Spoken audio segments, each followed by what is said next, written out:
12 things you can do to learn to trust again. Trust, a simple 5-letter word, yet one that carries so much weight. Trust is the soul of any relationship. It is the super glue that binds it together. If you have it, it is the reason you can go to sleep at night next to your partner and feel at peace, the reason that the ding of a text or the ring of a phone doesn't shoot off alarm bells, the reason that your partner working late doesn't cause an anxiety attack. Lack of trust, however, creates just the opposite effect. It causes untold psychological distress. It turns you into a spy as you search for clues that will validate your suspicions.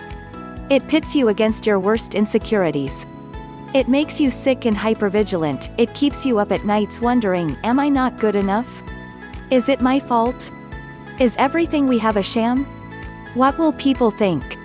If your trust has been shredded, you might feel hopeless. But there is good news. A relationship that has been tarnished by a betrayal can be saved. As Janice Vilhauer, Ph.D., writes in her article in Psychology Today, like a masterful tapestry, relationships are colossally multiplex. Understand that trust was broken because something in the relationship was broken. Are you willing to invest the time and effort it takes to salvage what took you years to build? Are you willing to find the missing pieces that made the relationship crumble? If so, then it's possible to put the pieces back together. Let's learn some of the ways to do that. 1. Get clarity when a betrayal occurs. It feels cataclysmic. Emotions are fragile, fingers are pointed, and a war of sorts ensues. But no event that big is born in a vacuum. Things happen for a reason. To gain clarity, you must dig deep. Was there something that should have been addressed, but ignored instead? Talk to your partner. Find out what happened and why. You are going to be angry, no doubt, but if you want to reconcile, you must listen. The answers will often reveal the corrosion poisoning the relationship prior to the event. The betrayal was the symptom, not the actual problem. In her article, How to Regain Broken Trust in a Relationship, Dr. Magdalena Battles talks about coming forth. She writes, "If this doesn't happen, then the relationship will surely die in a heap of pain, regret, and resentment." 2. Discover the motivation. People do things for different reasons. Usually, those reasons are significant and rational to the person doing them. They might feel hurt, lonely, and/or unappreciated. Sometimes, an outsider does the job that the other partner is failing to do. For instance, in the film Thief of Hearts, Mickey Davis, played by Barbara Williams, is constantly ignored by her husband, Ray Davis, played by John Getz, whose main focus is writing. He's always working against a deadline. His wife is nothing short of an accessory in his life. It doesn't take long for an encounter with a handsome stranger, played by Stephen Bauer, to open up her lonely heart and have her fall, heart first, into an affair. He pays her all the attention she isn't getting from her husband. Of course, it helps that he's a thief, has stolen all her diaries, and now knows her deepest, darkest wants and desires. Motivation plays an important role on whether or not your relationship can be saved. Neglect, an unsatisfactory sex life, anger, lack of commitment, they can all lead to infidelity. You might blame yourself for what happened, maybe even had a part in it. Then again, you may have had nothing to do with it. In an article by A. Pawlowski, she states, 3. Commit to rebuilding the relationship. How valuable is your relationship to you? Once the dust settles after the infidelity, ask yourself these questions. Am I willing to commit to him, her despite what happened? Do I still love him, her? Will I be able to do what it takes to get through this crisis? Terry Gaspard, MSW, LICSW, in her article in the Gottman Institute writes, "If you answered yes to those questions, then despite the long road ahead, it will be a worthy endeavor. If you are committed to each other, willing to examine the situation, and work on rectifying it, it is possible to pull through and come out on the other side. Once you commit, forge ahead. Don't half-heartedly work on it. It's got to be all or nothing. If you're halfway in, that means you're halfway out." 4. Consider couples therapy. In some instances, regaining trust and working through an affair might be too difficult a challenge. In that case, perhaps couples therapy is in order. With a trained professional, you can address issues you might not otherwise be able to do sitting at home, talking over a bottle of wine, and asking, "Was she better than me? Tell me everything. I want all the details." You actually don't, but I won't get into that here. Outside help is an invaluable tool. You'll learn how to navigate the rockiest of roads. And this is exactly what you need at a fragile juncture such as the one with which you are dealing. Find out more about this here. Is relationship counseling for you? Find your answer here. 5. Forgive. You fought hard for your relationship, worked tirelessly to get beyond what happened. Your relationship is still tender, but at least you're still together, and working to keep it that way. Sometimes, however, even though you're still together and you think you made it through the crisis, anger and resentment linger. All is not forgiven. The victim can start using that to their advantage. You have nothing to say about blah blah blah, especially after what you did. The hurt party can hang the betrayal over their partner's head, reminding them continuously that they better toe the line, or else. Because of what happened, the hurt party feels entitled, and maybe even becomes a little punishing.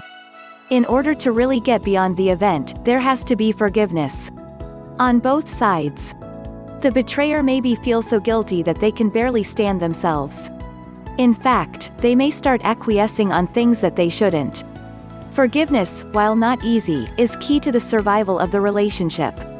6. Give it time. My son required jaw surgery when he was 19 years old. It was quite a painful ordeal. After the surgeon broke his jaw and put it back together, my son's jaw was wired shut for 6 weeks in order for the proper healing to take place. He could only eat soft foods through a little syringe in his mouth. It took a good month and a half before his jaw was healed. Unfortunately, betrayal is not like jaw surgery. It's much worse. To mend a broken heart requires the skill of a surgeon and lots of time. You're looking at about 18 months to 3 years, depending on how long you've been together. If you're committed to making your relationship work, patience is crucial. You're going to be nursing anger, sadness, disbelief, insecurity, maybe some even shame. That's a full plate. Take it one loving step at a time. Talk things out when necessary. Eventually, if you keep taking those tiny steps, you'll get to the healing. 7. Be transparent, like a perfectly see-through glass window. In order to regain trust, the guilty party needs to be absolutely transparent. The betrayed cannot think for a minute that there are any secrets. Secrecy will create further distrust. For instance, when the phone rings, don't say, "I've got to take this," and walk into another room. As a trust trasher, there is a lot of mending to do. Put aside the fact that you feel like your privacy is being invaded.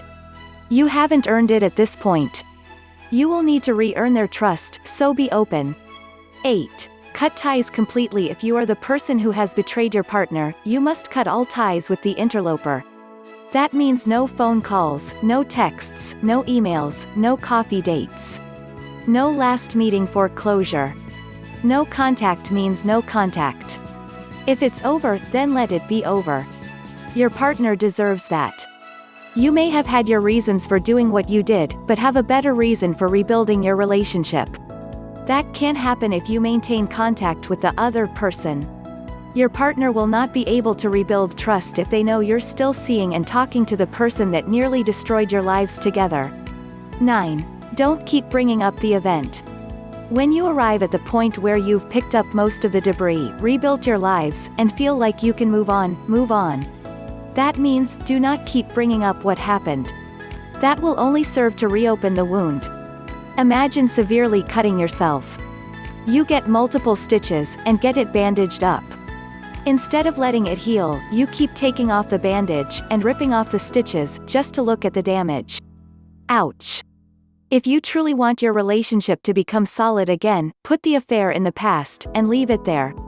Learn from what happened, make the necessary adjustments, then proceed onward. Talking about it ad nauseum will only keep the pain alive. 10. Do what you say you're going to do. If you're the betrayer, then this one is very important, don't lie. Say what you mean and mean what you say. Even the smallest lie, a white lie, if you will, could cause doubt to sprout, and result in your relationship taking another hit. At this point, irreversible damage can be done. Be consistent, reliable, and honest. 11. Do things that brought you comfort and joy before the event. After the event, it is easy to get buried in the rubble, difficult to pull yourselves out. But here's the encouraging news: your relationship is not defined by what happened. There were good years prior to the betrayal, right? Now, it is time to pull from that reserve. Sit with your partner. Talk about all the things you used to do when you were both happy, about all the places you used to go to that made you feel warm and cozy. It's time to revisit them again. Start dating. This will psychologically take you back to the good times. Build on those. Then create new moments. Betrayal always creates a big mess, leaving in its wake incalculable emotional detritus. Betrayal has sharp claws. It takes a lot of work to heal the scars. But they can be healed. Sometimes things have to be torn down in order to rebuild them better and stronger. 12. Apologize. Express your remorse. Be genuine. This goes a long way to start repairing the damage. Do what it takes to let your partner know how truly sorry you are. The suggestions listed above can work. But there has to be a willingness to try, a commitment to do what it takes, and a decision that the relationship is worth saving. But that's a decision only you can make. So what's it going to be?